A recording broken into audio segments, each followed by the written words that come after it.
These are the top 4 online clients for Flesh and Blood. If you are trying to either become a better player, you're trying to be more involved with the community, or you just want to know more about Flesh and Blood and what everything has going on with it, these are going to be what's going to help you get there. It's awesome. There's 4 clients that I'm going to be talking about. None of them are in any directional order. These are all just what came off my head first. So there is not a tier system, what is best, what is not. They all house different purposes, which will help you do different things. Before we get too far into this video, if you have your favorite online resource, clients, whatever, comment it down below and tell me why. And then you might be able to inspire other people to go there or persuade them to go there, and it'll just help the cause even greater. Also, if you're not subscribed, now is the time. I mean, you don't have to if you don't want it, but we always super appreciate it. Someone once told me you gotta shoot to score.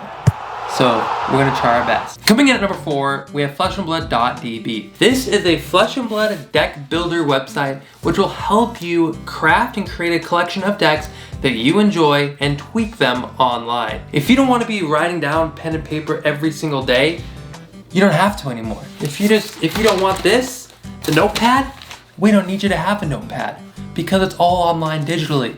The way they have everything compiled on there, the interface is one of the best interfaces, in my opinion, for Flesh and Blood, anything online at the moment. Super easy, super categorized. It helps you flow and figure everything out. Super nice. I love the way it's designed. The best things for this website, like I said, is to build decks, to craft, to theory craft, you know? Try to think what's gonna work, what's not gonna work. You can look at all the cards in each class, each subsect, everything. It's awesome. You're also able to go look at other decks that are on there.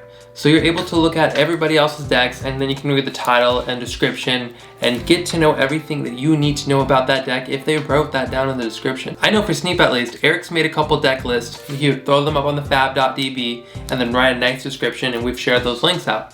Fab.db is the best place to craft a deck and build decks, in my opinion.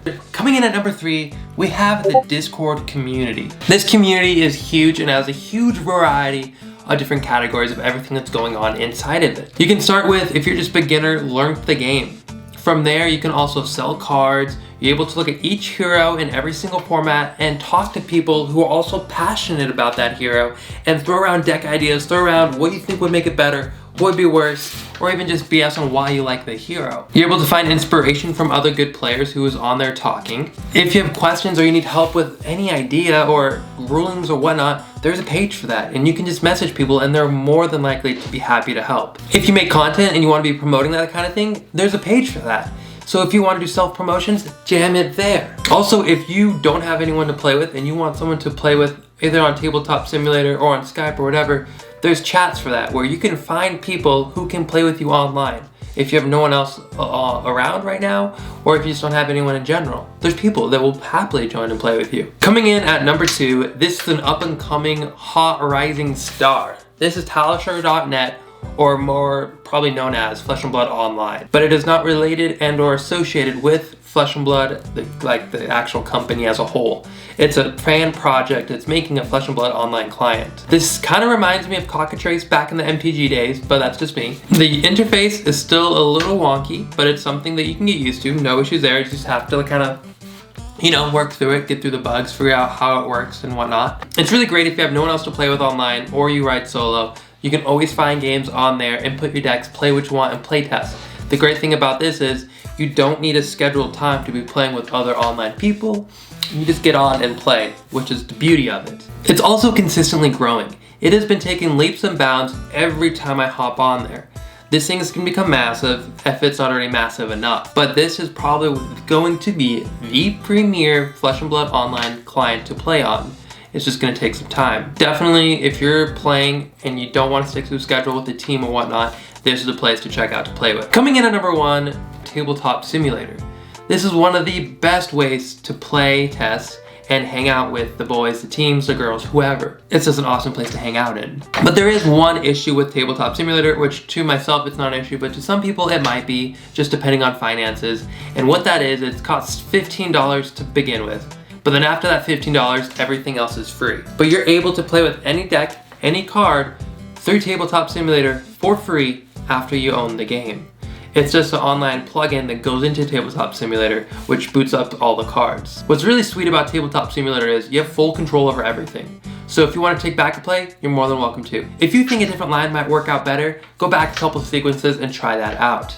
There's a whole wide variety of range that can be done with Tabletop Simulator that gives you the control. The interface is super simple and easy. Once you get the idea of how you're flying around there, it's super simple.